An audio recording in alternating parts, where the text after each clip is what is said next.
Hello વિદ્યાર્થી મિત્રો last લેક્ચરમાં આપણે સ્વાધ્યાય 7.6માં ખંડશઃ સંકલનની રીત પર આધારિત એક્ઝામ્પલ જોયા હતા. આજે આપણે સ્વાધ્યાય 7.6માં એક નવી ફોર્મ્યુલા વિશે અભ્યાસ કરીશું અને એ ફોર્મ્યુલા છે આ પ્રમાણે: integration e(x) બ્રેકેટમાં fx plus f' bracket over dx equal to e(x) into fx plus c. એટલે જ્યારે પણ તમને આ પ્રમાણેનું સ્વરૂપ આપવામાં આવે, આ પ્રમાણેનું સ્વરૂપ એટલે તો બહાર e(x) હોય, બ્રેકેટમાં fx પ્લસ f' હોય, એટલે અહીં જે પણ વિધેય હોય તેનું વિકલિત અહીં હોય અને વચ્ચે શું હોય? પ્લસ હોય. તો તમારો આન્સર શું થશે? તો તમારો આન્સર થશે e(x) ઇન્ટુ અહીં જે વિધેય હોય ને અહીં શું છે? fx, તો fx પ્લસ c. દાખલા તરીકે આપણી પાસે આવું કંઈક હોય, e(x) બ્રેકેટમાં log x plus 1/x હોય, તો આપણે જાણીએ છીએ કે log x નું વિકલિત શું થાય? તો 1/x થાય. એટલે fx તરીકે log x અને f' તરીકે શું મળે? તો આપણને 1/x મળે. તો તેવા સંજોગોમાં તમારો આન્સર શું થાય? તો e(x) ઇન્ટુ fx, fx એટલે log x પ્લસ c. ખ્યાલ આવી ગયો દરેક જણને? ચાલો તો આપણે એના પર આધારિત એક્ઝામ્પલ જોઈએ. તો ક્વેશ્ચન નંબર 16 શું કહ્યું છે? e(x) ઇન્ટુ બ્રેકેટમાં sin x plus cos x, એટલે i શું થશે? તો i બરાબર ઇન્ટિગ્રેશન e(x) બ્રેકેટમાં sin x plus cos x dx. વિદ્યાર્થી મિત્રો, આપણે જાણીએ છીએ કે sin x નું વિકલિત cos x થાય. એટલે આપણે શું કરવાનું? તો sin x છે તે કોના બરાબર લઈ લેવાનું? fx બરાબર લઈ લેવાનું. બરાબર, જેનું પણ વિકલિત આપ્યું હોય તે વિધેયને તમારે શું કરવાનું? fx તરીકે લેવાનું. તો અહીં sin x નું વિકલિત cos x છે, તો fx તરીકે તમારે શું લેવાનું? sin x લેવાનું.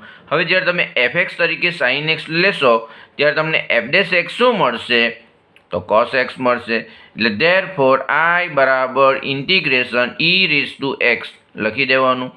બ્રેકેટમાં sin x એટલે શું? તો fx પ્લસ cos x એટલે f' dx. અને આપણે જાણીએ જ છીએ કે e(x) બ્રેકેટમાં fx પ્લસ f' આવે તો એનો આન્સર શું થાય? તો e(x) into sin x plus c થાય. એટલે આનો આન્સર થશે e(x) into fx plus c. therefore i બરાબર e(x) ઇન્ટુ હવે fx એટલે તો sin x પ્લસ c. તો આ થયો તમારો આન્સર. ખ્યાલ આવી ગયો ને? બીજો એક એક્ઝામ્પલ જોઈએ. ચાલો 17 x ઇન્ટુ e(x) છેદમાં 1 પ્લસ x આખાનો વર્ગ. સૌપ્રથમ રકમ લખી દઈએ. i બરાબર ઇન્ટિગ્રેશન x ઇન્ટુ e(x) છેદમાં 1 પ્લસ x આખાનો વર્ગ dx. હવે જોજો વિદ્યાર્થી મિત્રો, અહીં આપણી પાસે e(x) તો છે, પરંતુ આવું સ્વરૂપ નથી. આવું સ્વરૂપ એટલે fx પ્લસ f' વાળું. બહાર e(x) છે આપણી પાસે, પરંતુ fx પ્લસ f' આવું સ્વરૂપ નથી. તો આપણે શું કરીશું? સાદુરૂપ આપીને આવા સ્વરૂપમાં લાવીશું.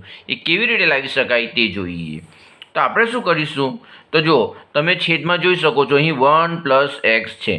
આ પ્રકારના દાખલામાં તમારે શું કરવાનું? છેદને ધ્યાન પર લેવાનું. તો છેદમાં 1 પ્લસ x છે, તો તમારે અંશમાં પણ 1 પ્લસ x લાવવાનો પ્રયાસ કરવાનો. કેવી રીતે તે જોઈએ. તો integration is equal to integration e(x) બ્રેકેટમાં આપણે શું 1 પ્લસ x લખી દઈએ, પરંતુ અહીં તો x છે ને આપણે તો 1 પ્લસ x લખ્યા. x લાવવા માટે શું કરવું પડશે? તો -1. એટલે 1 પ્લસ x પણ આવી ગયો અને સાદુરૂપ આપતા આપણને x પણ મળી જશે. આ રીતે તમારે એડજસ્ટ કરવાનું. Is equal two e(x). હવે શું થશે? જોજો, આ જે 1 પ્લસ x છે, બરાબર, એને આપણે અલગ કરી નાખીએ. તો આ જે 1 પ્લસ x છે તેના છેદમાં હું 1 પ્લસ x નો વર્ગ લઈ લઉં, માઇનસ આ જે 1 છે ને તેના છેદમાં પણ આપણે 1 પ્લસ x નો વર્ગ લખી દઈએ dx. તો આ રીતે આને આપણે છૂટા પાડી દીધા. એટલે આને છૂટા પાડવા માટે આપણે આ રીતે પ્રોસેસ કરી. એટલે આ પ્રકારના એક્ઝામ્પલમાં તમારે છેદને જોવાનું, છેદમાં જે પણ હોય ને તેને તમારે એડજસ્ટ કરવાનું પ્લસ માઇનસ કરીને. ચાલો હવે શું થશે તે જોઈએ. તો ધેરફોર I બરાબર integration e raise to x બ્રેકેટમાં ચાલો 1 પ્લસ એક્સ એક વખત કેન્સલ થઈ જશે. એટલે શું થશે, અંશમાં 1 રહી જશે અને છેદમાં એક વખત કેન્સલ થવાના કારણે છેદમાં આવશે 1 પ્લસ એક્સ. એટલે 1/1 પ્લસ એક્સ માઇનસ 1/1 પ્લસ એક્સનો વર્ગ dx.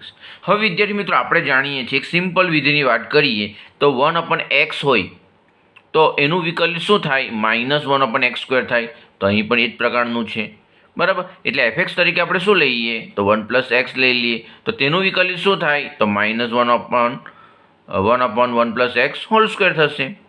એટલે fx તરીકે શું લેવાનું તો 1 પ્લસ એક્સ. તો ધેરફોર આપણે જાણીએ છીએ કે 1/x નું શું થાય તો -1/x નો વર્ગ થાય. તો આનું થશે -1/1 પ્લસ એક્સનો વર્ગ ઇન્ટુ d/dx ઓફ શું થઈ જશે, આ જે તમારું 1 પ્લસ એક્સ છે તેનું ફરીથી કરવાનું અને 1 પ્લસ એક્સનું તમે ફરીથી કરો તો એ 1 જ થાય. લખવાનો કોઈ મિનિંગ નથી. એટલે તમારો f' આ રીતે થશે. ખ્યાલ આવી ગયો ને? અથવા ન આવડે તો તમે ભાગાકારનો નિયમ પણ એપ્લાય કરી શકો, પરંતુ એ કરવાની જરૂર નથી. સિમ્પલ વિધેય છે. આપણે જાણીએ છીએ 1/xનું શું થાય તો -1/x² થાય. તો આનું થશે -1/1 પ્લસ એક્સનો વર્ગ ઇન્ટુ 1 પ્લસ એક્સનું જો ફરીથી કરીએ તો 1 થઈ જાય અને એ લખવાનો કોઈ મિનિંગ નથી. એટલે હવે આપણી પાસે શું આવ્યું તે જોજો. આપણી પાસે fx બરાબર 1/1 પ્લસ એક્સ અને f' બરાબર શું છે -1/1 પ્લસ એક્સનો વર્ગ. આ જે 1/1 પ્લસ એક્સ છે ને તે કોના બરાબર છે fx બરાબર. એટલે અહીં શું લખી દઈશ fx અને -1/1 પ્લસ x² છે તે કોના બરાબર છે f' બરાબર. તો પ્લસ કરીને અહીં f' લખી દઈશ. એટલે આ તમારો fx પ્લસ આ તમારો આખો માઇનસ વાળું છે ને પટ્ટી શું થશે f'. એટલે આપણી પાસે આવશે I બરાબર integration e raise to x બ્રેકેટમાં fx પ્લસ f' dx. તમે જોઈ શકો છો, બરાબર. એટલે ઇઝ ઇક્વલ ટુ આપણે જાણીએ છીએ આ ફોર્મ્યુલા કે e રેઝ ટુ એક્સ બ્રેકેટમાં fx પ્લસ f' dx હોય તો શું લખાય તો e raise to x fx plus c is equal to e raise to x into વિદ્યાર્થી મિત્રો આ ઇન્ટુ છે, માઇનસ નથી, બરાબર, ઇન્ટુ છે ઇન્ટુ fx. હવે fx એટલે કેટલા તો fx એટલે 1/1 પ્લસ એક્સ. કિંમત મૂકી દઈએ fx ની into 1/1 plus x plus c. એટલે ફાઇનલી I બરાબર e રેઝ ટુ એક્સના છેદમાં 1 પ્લસ એક્સ પ્લસ સી. તો આ થયો તમારો આન્સર. ચાલો હવે આપણે ક્વેશ્ચન નંબર 18 જોઈએ. e રેઝ ટુ એક્સ બ્રેકેટમાં શું છે તો 1 પ્લસ સાઇન એક્સ છેદમાં 1 પ્લસ કોસ એક્સ. એટલે I શું થશે તો I બરાબર integration e raise to x બ્રેકેટમાં 1 પ્લસ સાઇન એક્સ છેદમાં 1 plus cos x dx is equal to e raise to x. હવે જોજો વિદ્યાર્થી મિત્રો આપણે જાણીએ છીએ કેવું સ્વરૂપ હોવું જોઈએ તો e રેઝ ટુ એક્સ જો બહાર હોય તો અંદર fx પ્લસ f' સ્વરૂપ હોવું જોઈએ. અહીં fx પ્લસ f' સ્વરૂપ નથી તો એ લાવવા માટે આપણે શું કરીએ તો બંનેને છૂટા પાડીએ. તો શું થશે તે જોજો. તો is equal to e raise to x. હવે જોજો 1ના છેદમાં આપણે 1 પ્લસ કોસ એક્સ લખી દઈએ પ્લસ સાઇન એક્સના છેદમાં 1 પ્લસ કોસ એક્સ લખી દઈએ dx. હવે વિદ્યાર્થી મિત્રો જો તમે આને fx તરીકે લેવો, બરાબર, તો f' તમને આ મળશે નહીં, બરાબર. તમે જાતે ટ્રાય કરી જોજો કે fx બરાબર 1/1 પ્લસ કોસ એક્સ લેશો તો તમને f' તરીકે આવું પદ મળશે નહીં. એ તમારે જાતે ટ્રાય કરવાની એટલે ખ્યાલ આવી જશે, બરાબર. આપણે વધારે સમય બગાડવાની જરૂર નથી. અધરવાઇઝ હું તમને કરીને બતાવી શકું કે આનું વિકલિત આ થશે નહીં. એટલે આનું વિકલિત આ થશે નહીં એનો મતલબ એવો થયો કે હજુ પણ આગળ સાદુરૂપ આપવાની જરૂર છે, બરાબર. આનું વિકલિત જો આ કરીને બતાવવા જાઉં તો આ વિકલિત આવશે નહીં. એટલા માટે આપણે આગળ પ્રોસેસ કરવી પડશે. તો ચાલો આગળ આપણે પ્રોસેસ કરીએ તો શું થાય તે જોઈએ. તો શું થશે તે જોઈએ. Is equal to integration E raise to x. હવે 1/1 પ્લસ કોસ એક્સ છે. મેં તમને કહ્યું તે પ્રમાણે આનું વિકલિત તમે મેળવશો તો તમને આ પદ મળવાનું નથી.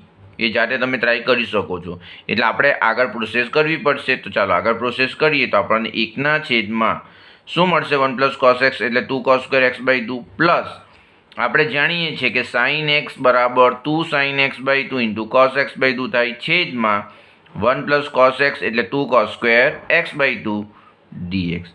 હવે શું થશે તે જોઈએ. Is equal to integration E raise to x બ્રેકેટમાં 1/2. હવે જોજો 1/, કોસ સ્ક્વેર એટલે તો sec square x by 2 plus હવે શું થશે 2 કેન્સલ. બીજું શું કેન્સલ તો કોસ એક વખત કેન્સલ. એટલે આપણી પાસે રહેવાનું શું તો સાઇન એક્સ બાય 2 છેદમાં કોસ એક્સ બાય 2 અને સાઇન એક્સ બાય 2 છેદમાં કોસ એક્સ બાય 2 એટલે તો ટેન એક્સ બાય 2 dx. હવે જોજો વિદ્યાર્થી મિત્રો, તમે સેક સ્ક્વેરનું વિકલિત મેળવો તો તમને ટેન મળશે નહીં, પરંતુ ટેનનું વિકલિત સેક સ્ક્વેર થાય. એટલે કોનું વિકલિત છે આપણી પાસે તો ટેનનું વિકલિત છે. જેનું પણ વિકલિત હોય તેને જ આપણે એફએક્સ તરીકે લેવાનું. એટલે આપણે શું કરીએ આ પદને પહેલાં લખી દઈએ. એટલે tan x by 2 plus 1/2 sec square x by 2 થઈ જશે. કારણ કે આનું વિકલિત આપણી પાસે છે, આનું વિકલિત નથી. કોનું વિકલિત નથી સેક સ્ક્વેરનું નથી, પરંતુ ટેનનું વિકલિત સેક સ્ક્વેર છે. એટલે જેનું વિકલિત હોય તેને તમારે પહેલાં લખી દેવાનું. તો ટેન એક્સ બાય 2નું વિકલિત સેક સ્ક્વેર એક્સ બાય 2 આપણને મળવાનું છે. એટલે tan x by 2 plus 1/2 sec square x by 2 dx. હવે આપણે શું કરીએ તો એફએક્સ તરીકે શું લઈએ ટેન એક્સ બાય 2. જો તમે એફએક્સ તરીકે સેક સ્ક્વેર એક્સ બાય 2 લેવા જશો તો એફ એક્સ તરીકે તમને ટેન એક્સ મળશે નહીં. આપણે જાણીએ છીએ કે ટેનનું વિકલિત સેક સ્ક્વેર થાય એટલે એફએક્સ તરીકે તમારે ટેન જ લેવું પડે. એટલે એફએક્સ તરીકે આપણે ટેન એક્સ બાય 2 લઈએ તો એફ એક્સ આપણને મળશે ટેન એક્સ બાય 2નું sec square x by 2 into x by 2નું ફરીથી એક્સને સાપેક્ષ વિકલન કરીએ તો વિકલિત આપણને 1/2 મળશે. એટલે ફાઇનલી એફ એક્સ બરાબર શું મળશે તો 1/2 સેક સ્ક્વેર એક્સ બાય 2. એટલે હવે શું થશે તો ટેન એક્સ બાય 2 સ્થાને શું મૂકવાનું એફ એક્સ અને 1/2 સેક સ્ક્વેર એક્સ બાય 2 સ્થાને શું મૂકવાનું એફ એક્સ. તો ચાલો મૂકી દઈએ. તો ધેરફોર આઈ બરાબર integration E raise to x બ્રેકેટમાં ટેન એક્સ બાય 2 કોના બરાબર તો એફ એક્સ બરાબર plus 1/2 sec square x by 2 કોના બરાબર તો એફ એક્સ બરાબર તો એફ એક્સ dx. એટલે ઇઝ ઇક્વલ ટુ આની ફોર્મ્યુલા તો આપણે જાણીએ જ છે. ઇઝ ઇક્વલ ટુ શું લખાય e raise to x f x plus c. એટલે ધેરફોર આઈ બરાબર e raise to x into f x એટલે tan x by 2 plus c. તો આ થયો આપણો આન્સર. ચાલો હવે આપણે ક્વેશ્ચન નંબર 19 જોઈએ. ઈ રેઝ ટુ એક્સ બ્રેકેટમાં 1/x માઇનસ 1/xનો વર્ગ. સૌ પ્રથમ રકમ લખી દઈએ તો આઈ બરાબર integration E raise to x બ્રેકેટમાં 1/x minus 1/x square dx. હવે શું થશે તે જોજો વિદ્યાર્થી મિત્રો. આપણે જાણીએ છીએ કે 1/xનું વિકલિત માઇનસ 1/x સ્ક્વેર થાય. એટલે આપણે એફએક્સ તરીકે શું લઈશું તો એફએક્સ તરીકે આપણે શું લેશું તો 1/x. હવે એફએક્સ બરાબર જો 1/x લઈએ તો એફ એક્સ આપણને માઇનસ 1/x સ્ક્વેર મળે. એટલે ધેરફોર આઈ બરાબર integration E raise to X તો એઝ ઇટ ઇઝ રહેશે. હવે જોજો 1/x એના બરાબર શું લેવાનું તો એફએક્સ લેવાનું અને માઇનસ 1/x સ્ક્વેર છે એના બરાબર શું તો એફ એક્સ અને વચ્ચે શું આવશે પ્લસ. ચેક કરો તો કરી લો. એફએક્સ બરાબર 1/x લઈ લઈએ પ્લસ એફ એક્સ બરાબર માઇનસ 1/x સ્ક્વેર લઈએ તો પ્લસ માઇનસ માઇનસ બરાબર. ચાલો ઇઝ ઇક્વલ ટુ શું થશે તો e raise to x into f x plus c. હવે તો દરેક જણને ફોર્મ્યુલા મોડે થઈ જવી જોઈએ. Is equal to e raise to x into f x એટલે તો એફ એક્સ એટલે 1/x કિંમત મૂકી દઈએ પ્લસ સી. એટલે ફાઇનલી આપણી પાસે આઈ બરાબર ઈ રેઝ ટુ એક્સના છેદમાં એક્સ પ્લસ સી. આવો કંઈક આન્સર આવશે. ખ્યાલ આવી ગયો ને. ચાલો હવે આપણે ક્વેશ્ચન નંબર 20 જોઈએ. શું કહ્યું છે? x - 3 e⁻x છેદમાં x - 1 આખાનો ઘન. સૌપ્રથમ રકમ લખીએ તો I બરાબર શું થશે? e⁻x x - 3 છેદમાં x - 1 આખાનો ઘન dx. તો આ થશે આપણો I. હવે આપણે જાણીએ છીએ કે આપણી પાસે કેવું સ્વરૂપ હોવું જોઈએ? તો જ્યારે પણ e⁻x હોય ત્યારે આપણી પાસે આવું સ્વરૂપ હોવું જોઈએ, fx પ્લસ f' વાળું. તો એવું સ્વરૂપ લાવવા માટે આપણે શું કરીએ? તો મેં તમને કહ્યું હતું તે પ્રમાણે શું કે છેદમાં જે પણ હોય તેને આપણે એડજસ્ટ કરવાનું. આગળ આવું એક એક્ઝામ્પલ આપણે જોયો જ છે, બરાબર. તો આપણે શું કરીશું? છેદમાં x - 1 છે તો અંશમાં પણ x - 1 હોવું જોઈએ. તો એના માટે આપણે શું કરીશું? તો x - 1 અહીંયા આપણે લખીએ તો આપણે -2 લખવું પડે. શા માટે? તો આપણે બે કામ કરવાના છે. એક તો અંશમાં x - 1 લાવવાનું છે અને બીજું શું? અંશમાં x - 3 પણ જળવાઈ રહેવું જોઈએ. તો એના માટે -2 જ કરવા પડે. જોઈ શકો છો x - 1 -2 એટલે x - 3 અને અહીં x - 1 પણ આવી ગયો. ત્યારબાદ આપણે શું કરીએ છીએ? તો બંનેના છેદમાં મૂકી દેવાનું. તો e⁻x બ્રેકેટમાં x - 1 છેદમાં x - 1 ઘન એટલે શું થઈ જશે? અહીંયા ઇન્ટિગ્રેશન લખવાનું રહી ગયું છે. શું થશે? તો e⁻x. જોજો હવે x - 1 ના છેદમાં x - 1 ઘન લખીએ તો 1 ના છેદમાં x - 1 વર્ગ આવી જશે, -2 ના છેદમાં x - 1 ઘન dx.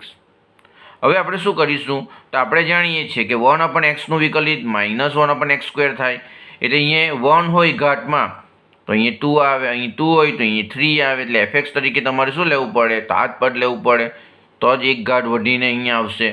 એટલે આપણે ધારી લઈએ કે fx બરાબર 1/x - 1 આખાનો વર્ગ. શું લખાશે વિદ્યાર્થી મિત્રો? તો જોજો 1/x - 1 આખાનો વર્ગ છે તો x - 1 આખાની કેટલી ઘાત થઈ જશે? તો આખાની કેટલી ઘાત થઈ જશે? તો -2 ઘાત થઈ જશે. આખાની -2 ઘાત થઈ જશે, બરાબર. એટલે હવે શું થઈ જશે તે જોઈએ. તો therefore f' બરાબર શું થશે? તો -2 આગળ આવી જશે ઇન્ટુ x - 1 ની કેટલી ઘાત? તો -2 -1 ઇન્ટુ d/dx ઓફ x - 1 નું ફરીથી કરીએ તો -2 x - 1 ની કેટલી ઘાત થઈ જશે? તો -3 ઘાત ઇન્ટુ આનું વિકલિત તો 1 થઈ જાય. એટલે આપણી પાસે શું આવશે? therefore fx બરાબર, જોજો આ -2 છે અને -3 ઘાત છે એટલે છેદમાં જશે તો +3 થઈ જશે. એટલે -2 છેદમાં x - 1 આખાનો ઘન. આ થયો તમારો f'(x). એટલે therefore I બરાબર ઇન્ટિગ્રેશન. હવે શું થશે તે જોજો.